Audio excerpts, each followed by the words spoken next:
Buenas noches, hermanos. No sé si el calor habrá ahuyentado un poco a los hermanos hoy, que ha hecho un calor terrible.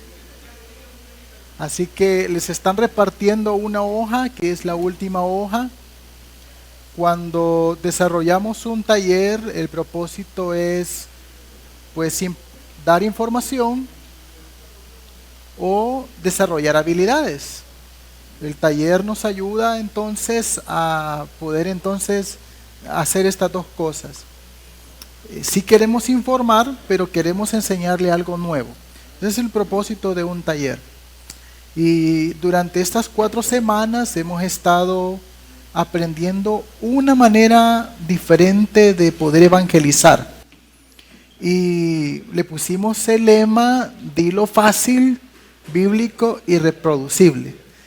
La idea de este lema es que ustedes no se les diera un gran mensaje de evangelismo, sino que herramientas prácticas que ustedes pueden utilizar a la hora de evangelizar a otra persona.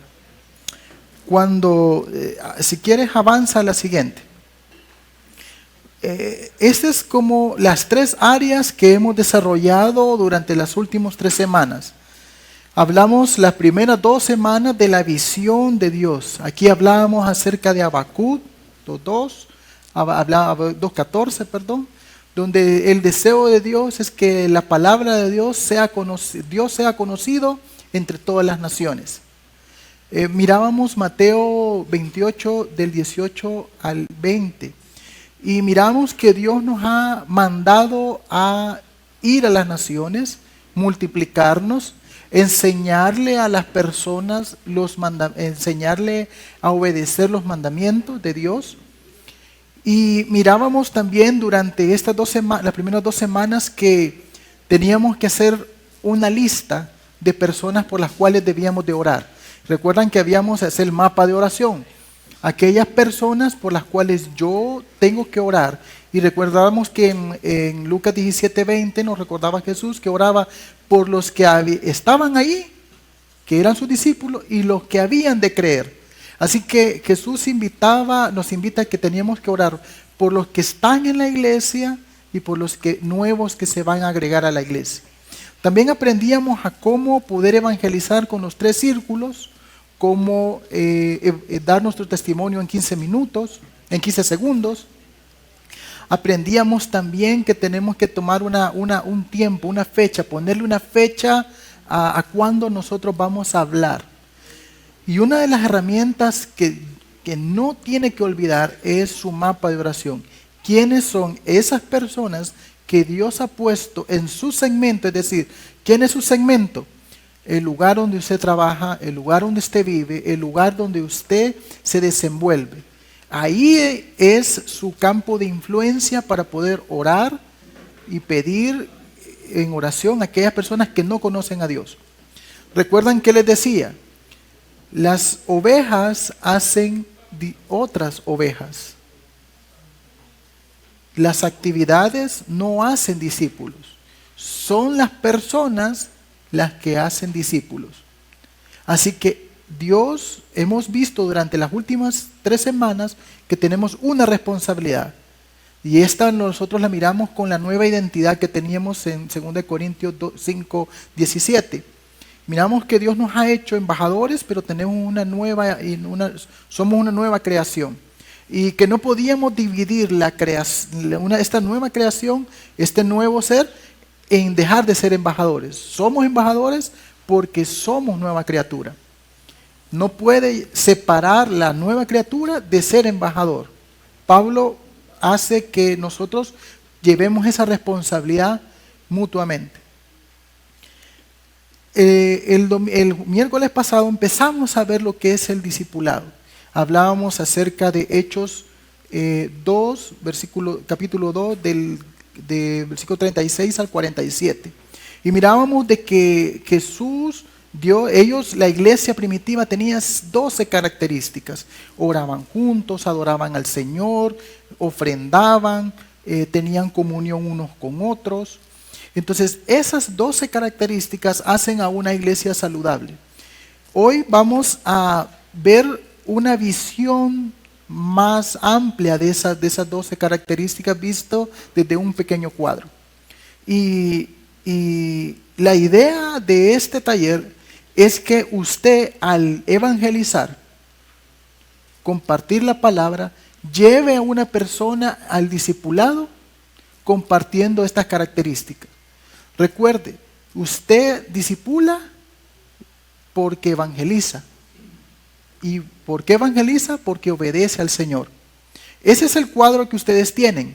Ustedes tienen 2 cuadros, pero yo uní los 2 por el tema del tiempo, para no ir de una sola vez.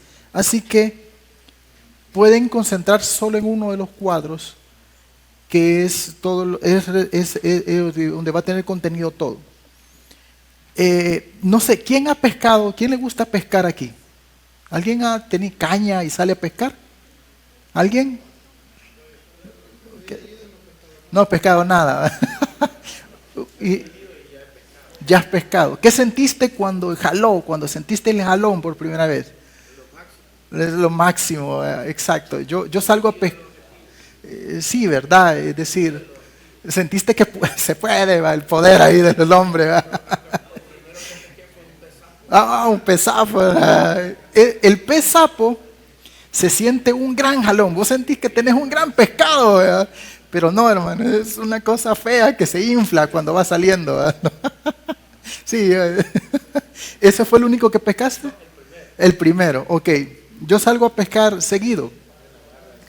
Y un buen pescador domina 3 áreas. El ambiente, la naturaleza. Tiene que dominar, tiene que saber qué está pasando en el mar. Tiene que saber cómo está la luna. La luna es importante para salir a pescar. Cómo está la marea, si está lejos, está cerca. Entonces uno tiene que aprender. La segunda cosa que tiene que aprender un pescador es qué tipo de pescados hay, cómo preparar el anzuelo y qué tipo de carnada, exacto. Entonces uno tiene que saber qué le gusta al pescado, ¿verdad? Y presentar esa carnada de una manera que el pescado lo encuentre atractivo. Fíjense cómo es la naturaleza. Y la tercera cosa es aprender a hacer nudos, hacer todo tipo de aparejos, ¿verdad? Entonces, si una persona quiere pescar y lo quiere hacer bien, tiene que aprender esas 3 cosas. Entonces, si usted lleva una caña grande y tiene toda la herramienta necesaria, pero no sabe preparar, no sabe hacer nudos y no sabe presentar esa carnada adecuadamente, hermano, usted probablemente no va a hacer un buen trabajo a la hora de pescar. Así que, ¿qué es lo que les quiero decir? La iglesia tiene que prepararse para poder pescar adecuadamente.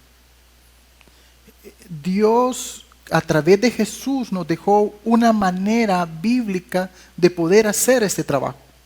Y no necesitamos más cosas que los versículos que hemos aprendido. Por eso es bíblico, fácil de reproducir. No he ocupado ninguna ciencia de marketing aquí. Todo lo que les he hablado son versículos. Y Dios dejó este ejemplo para que nosotros aprendamos a pescar. Aprendamos a lanzar esa carnada que es el Evangelio y que la gente pueda venir a los pies de Cristo. ¿Cómo inicia de una manera visual esto? Si quieres darle el siguiente. Solo que aparezca todo el primer cuadro, que aparezca el primer cuadro. Dale clic, clic. ¿Sabe? ¿No aparece? Ok. Y para esto vamos a buscar Marcos 4 del 26 al 29.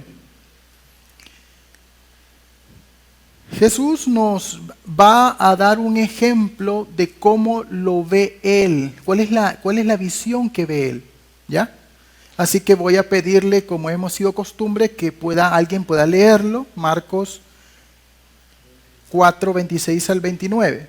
Es la parábola del sembrador. Ok, ¿alguien que lo quiera leer? Aquí lo tiene la hermana. Dale el micrófono. O sosténselo para que sostenga. La parábola del crecimiento de la semilla. Jesús dijo también, con el reino de Dios sucede como con el hombre que siembra semilla en la tierra, que lo mismo da que esté dormido o despierto, que sea de noche o de día.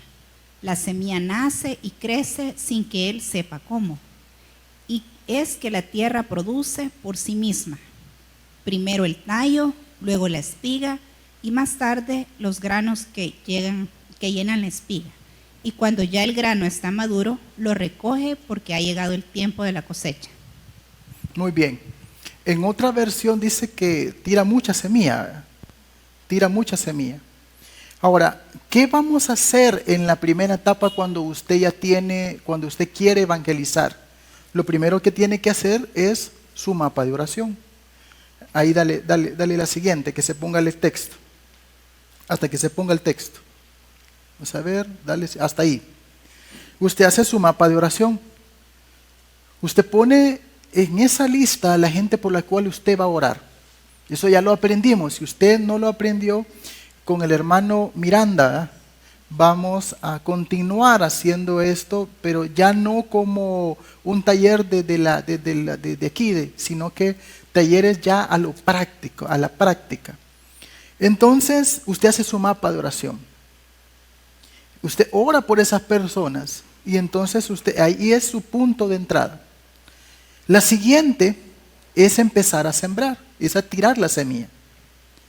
Dale que se vea todo, dele clic hasta que se vea todo el cuadro, el texto. Muy bien.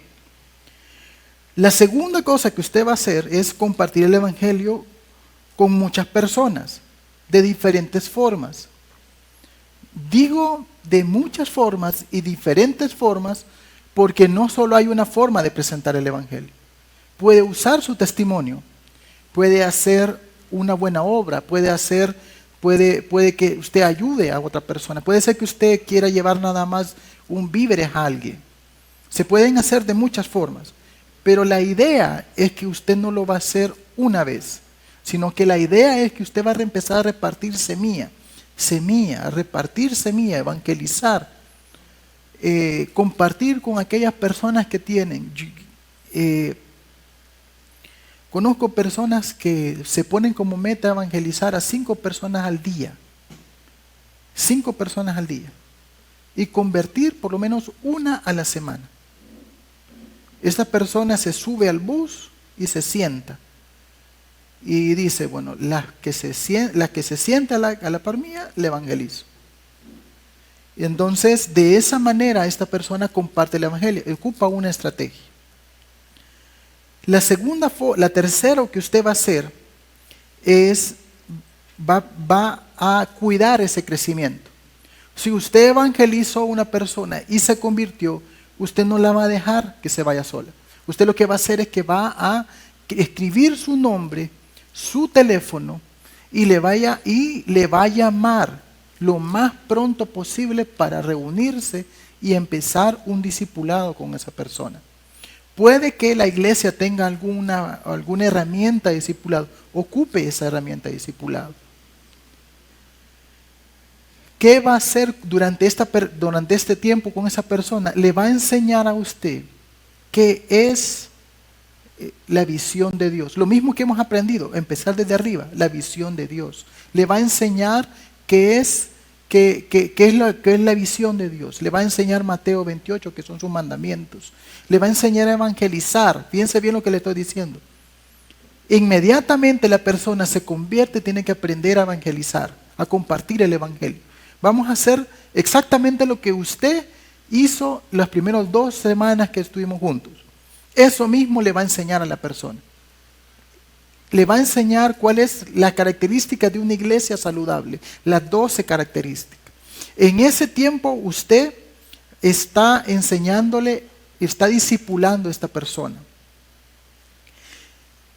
Lo cuarto que usted va a hacer es recoger la cosecha.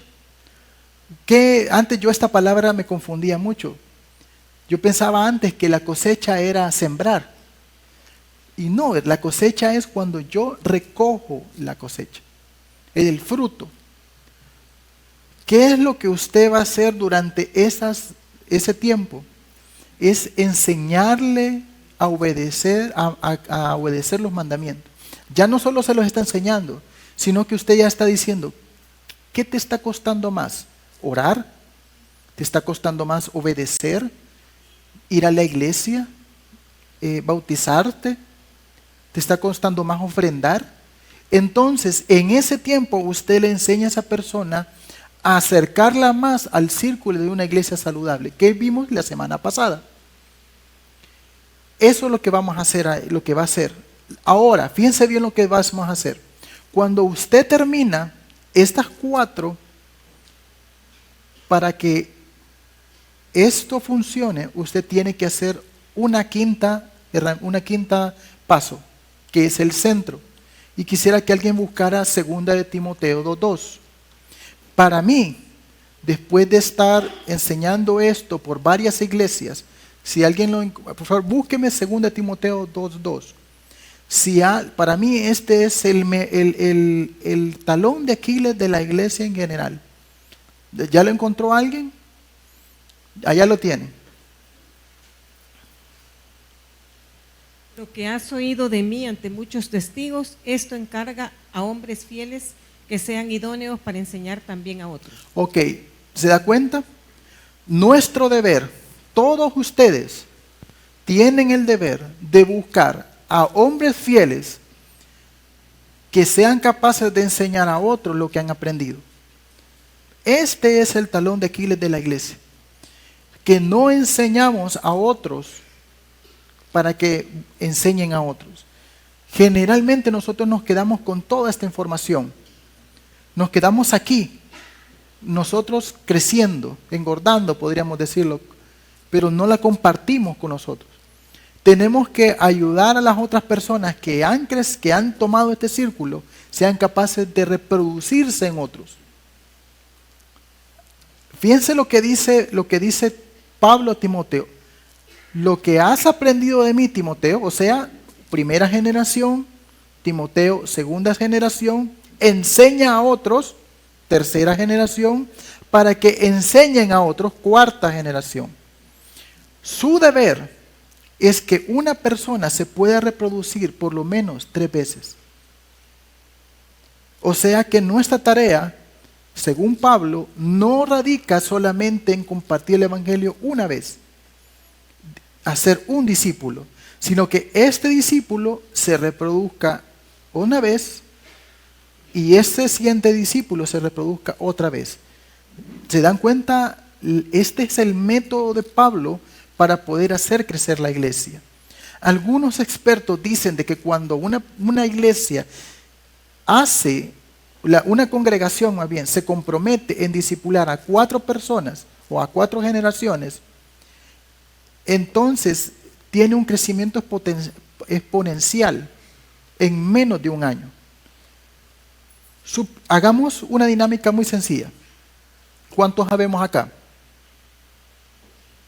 ¿Alguien que saque la calculadora, por favor? Ok, habemos 47 personas. 37. Ok, 37 personas. Supongamos que de estas 37, 5 se comprometen a multiplicarse por 4 generaciones. ¿De acuerdo? Y que estas 5 personas se multiplican, sería por 4 personas. 4 personas serían 5 por 4, 20 personas. En un año, estas 4 personas se podrían multiplicar por 20 personas. Ahora, ¿qué pasaría si se multiplican, si lo hacemos con 10 personas? En menos de 2 o 3 años podríamos multiplicar el número de la asistencia en la iglesia. Solamente con personas que quieran obedecer el mandamiento de Dios. Solo con quieran obedecer. Yo sé que esto es como marketing, venta, yo le invierta. No. Pero esta es la forma en que Pablo se multiplicaba. Pablo multiplicaba motivando a las personas que cumplan los mandamientos de Dios. Y si eso lo entiende tu discípulo, él se va a multiplicar de manera natural en la iglesia. La pregunta es, ¿por qué no lo hacemos? ¿Por qué no lo hacemos? ¿Por qué no nos multiplicamos como iglesia? Eso requiere más reflexión. Pero lo que dice la Biblia de manera práctica es que no obedecemos los mandamientos de Dios. Y como no obedecemos el mandamiento de Dios, no nos multiplicamos. Esa es una respuesta muy práctica y sencilla. Así que al terminar este día, este taller, quiero animarles a que cada uno de ustedes tome el compromiso de multiplicarse una vez. Y cuando ya esté listo, motive a esa persona a que se multiplique una segunda vez. Como iglesia no es una opción, hermanos, es una obligación. Es una obligación. Esa es la misión de Dios. Antes yo hablaba de la misión de Dios como muy apasionada, muy idealista, ¿verdad? Cuando empiezo a estudiar este material, me doy cuenta que la misión de Dios es simplemente obedecer los mandamientos de Dios. Y que es un trabajo que requiere tiempo, esfuerzo, y no es una pasión vacía, es una pasión una pasión pasiva, sino que es una pasión activa. Quiero terminar con ustedes Lucas 10, del 25 al 37. Y por cuestiones de tiempo voy a pedirle que alguien lo lea lo más rápido posible. Y solo voy a decir algunas cosas. Este no es un mensaje. No va a ser un mensaje. Vamos a decir algunas cosas del texto nada más. Creo que muchas veces nosotros no sabemos identificar nuestro prójimo. Y vivimos en una cultura, el pastor Mario Estrada de la Coalición por el Evangelio le llama evangelio cultural.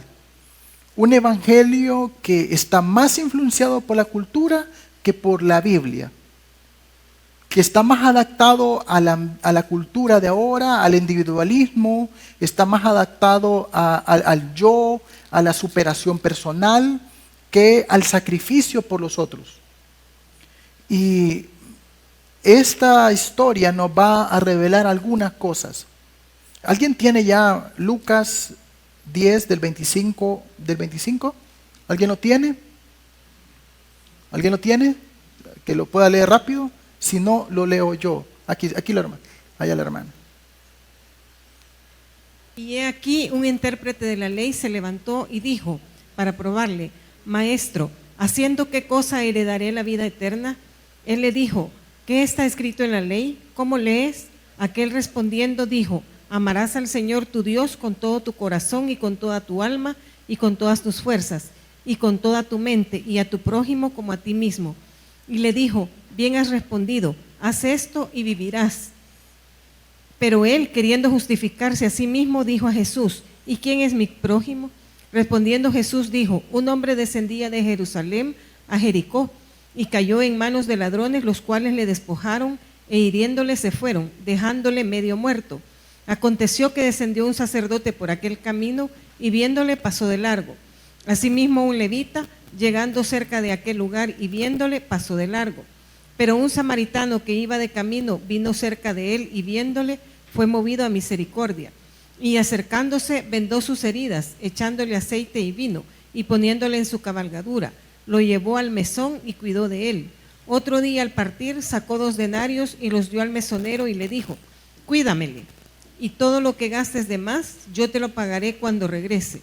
¿Quién pues de estos 3 te parece que fue el prójimo del que cayó en manos de los ladrones? Él dijo: el que usó misericordia con él. Entonces Jesús le dijo: ve y haz tú lo mismo. Muy bien. ¿Quién es tu prójimo ahora? Tu prójimo es todo aquel a quien se le tiene que tener compasión y misericordia. ¿A quién le damos misericordia y compasión?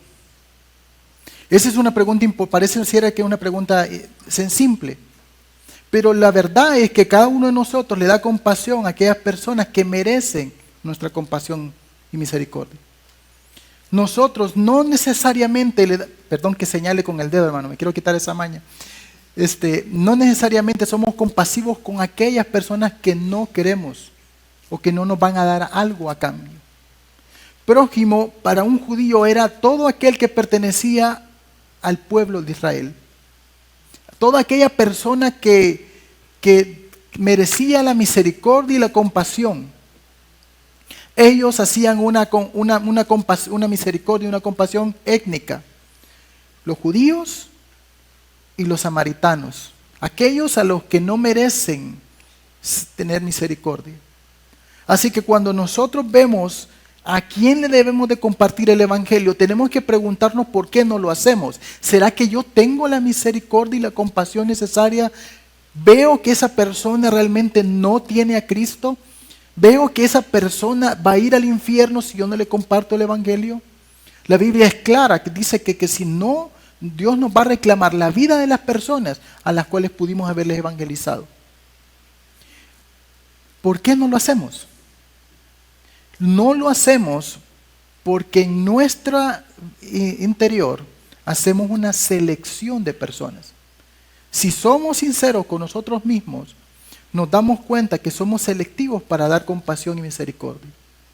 Y eso nos tiene que llevar a reflexionar sobre de qué manera yo estoy viviendo mi evangelio ante las personas. Fíjense que el contexto me permite hacer una comparación. Dice que habían 3 tipos de personas: sacerdote, levita y un samaritano. Los sacerdotes podemos compararlos muy fácil con los pastores de ahora. Era una persona que dirigía la enseñanza, hacía el trabajo en el templo. Los levitas eran las personas que ayudaban a hacer los rituales. Se podrían comparar con los servidores de la iglesia, los líderes de la iglesia. Pero los samaritanos, pues la única comparación que podemos hacer es con las personas que no conocen a Cristo y que están alejadas de la iglesia. Esa persona, en el ejemplo de Jesús, hizo más misericordia que aquellos que se supone que tenían que tener misericordia, los sacerdotes y los levitas. El sacerdote pues tenía una buena excusa: él no podía tocar a un muerto o a un enfermo porque se podía contaminar. Pero Jesús constantemente, él hacía milagros los sábados, donde los fariseos y los sacerdotes le pedían a Jesús que no hiciera milagros porque no se podía trabajar. Pero Jesús constantemente hace misericordia, poniendo la misericordia por encima de la ley, llevando la compasión por encima de la ley. Y las tradiciones de nuestra iglesia posiblemente nos estén estorbando para poder entonces hacer misericordia a las personas. La tradición puede llevarnos a no tener compasión. Es que no va a la iglesia. Miren, en la pandemia yo tuve una crisis, ayudé a un ministerio a repartir comida. Solo repartían comida a los que eran cristianos. Nunca repartieron comida a los que no eran cristianos. Y el requisito para repartir comida era pertenecer a una iglesia. Tiempos de necesidad, de extrema necesidad, personas que no habían trabajado porque no había trabajo, no se les dio comida. La tradición de la iglesia puede estorbar la compasión que Dios mismo nos pide que hagamos con las personas.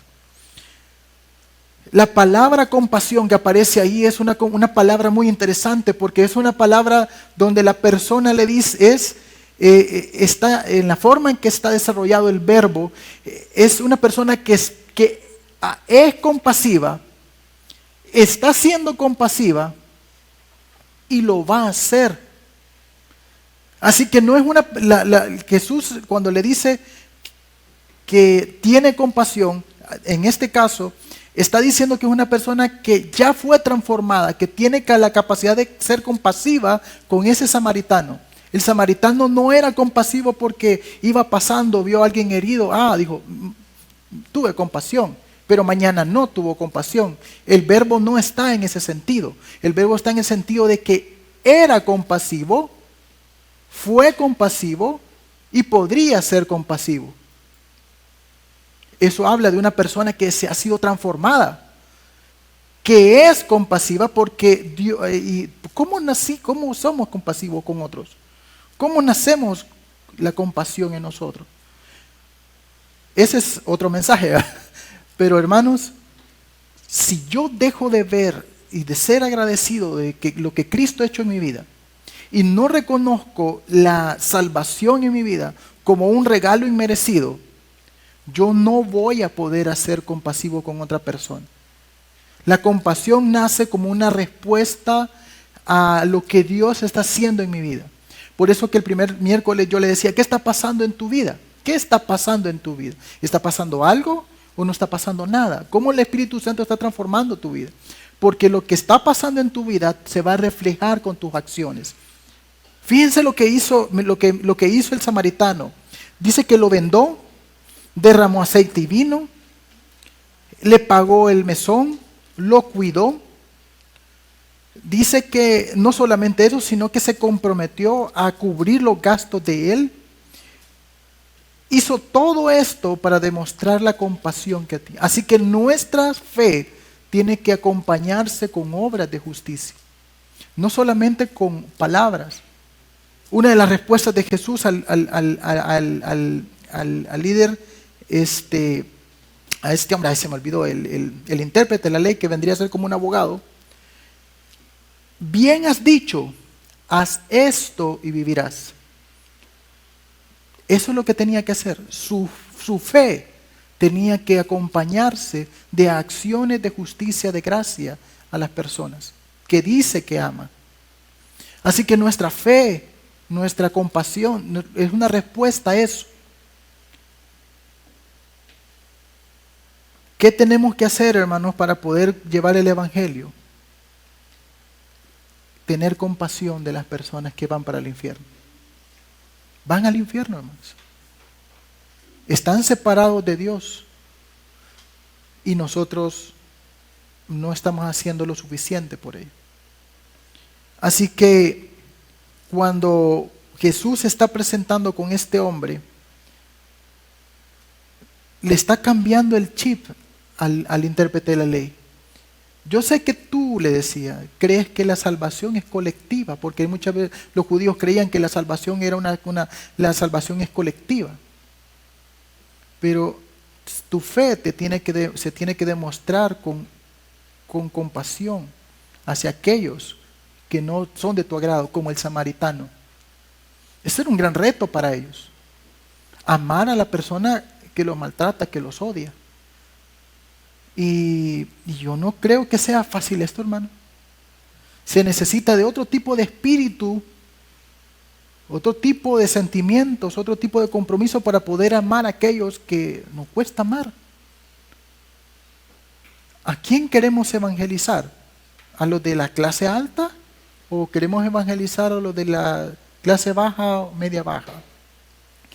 Eso, hermanos, eso es una pregunta que muchas veces se hacen en las iglesias.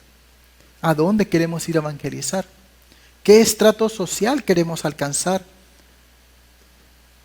Y no estoy diciendo que está mal hacerlo. Está mal hacerlo cuando nos negamos a dárselo a otras personas por evangelizar a otras. ¿Quién es tu prójimo? ¿Quién es tu prójimo? ¿Tu empleado? ¿Tu empleada doméstica? ¿Tu amigo? ¿Tu compañero de trabajo? ¿Tu jefe? Él es tu prójimo. Y debemos desarrollar una compasión adecuada sobre esas personas. Ustedes se les dejó la tarea que tienen que tener una lista. Esa lista tiene que ser un hábito en su vida. Una lista con la cual usted tiene que orar constantemente por la iglesia y orar constantemente por lo que usted quisiera evangelizar o convertir. Así que quiero terminar con esta pequeña reflexión. Identifique a su prójimo. Identifique a su prójimo. Y que la compasión de Dios, esa compasión, lo mueva a la acción a usted. Así que quiero terminar orando por ustedes, hermanos. Padre amado, gracias por este ejemplo del buen samaritano. Tú vienes, Jesús, y te hacen una pregunta importante. ¿Cómo puedo ir al cielo? ¿Cómo puedo tener la vida eterna? Pero tú ves nuestro corazón. Y tú sabes, Padre Santo, lo que necesitamos en la vida. Tú ves, Padre Santo, las necesidades que hay en nuestro corazón. Padre amado, yo te ruego que tú hables a tu pueblo, que tú hables a tu congregación, Señor, a los miembros de esta iglesia, a los que nos están viendo por Facebook o en otros medios, Señor. Y que tú puedas, Padre amado, poner una compasión bíblica, Señor, por aquellos que no te conocen. Padre, te pedimos perdón si no hemos hecho, Señor, hemos obedecido tu palabra. No hemos obedecido tus mandamientos. Quizás, Padre, en nuestra vida hay pecado. Y el pecado, Señor, ha interrumpido, Señor, una relación contigo. O nos hace, Padre Santo, incapaces de hablarlo con otro. Padre, te pedimos que nos perdones. Y que nos permitas, Padre amado, hablar con libertad, Señor, con aquellos que no te conocen. Dios, te agradezco por la iglesia, Señor, por la oportunidad que nos das de poder compartir tu palabra y compartir estos principios muy sencillos, Señor, pero importantes, Señor, para todos nosotros. Dios, te dejamos todo esto lo que hemos aprendido en tus manos, Señor. Lo dejamos a tus pies. Para que tú, Señor, conforme a tu voluntad, conforme a tu tiempo, hagas, Señor Jesús, y obres en la vida de cada uno de nuestros hermanos. Que nazca, Padre Santo, personas comprometidas con tu evangelio y con obedecerte a ti, Padre amado. En el nombre de Cristo Jesús, Señor. Amén. Okay.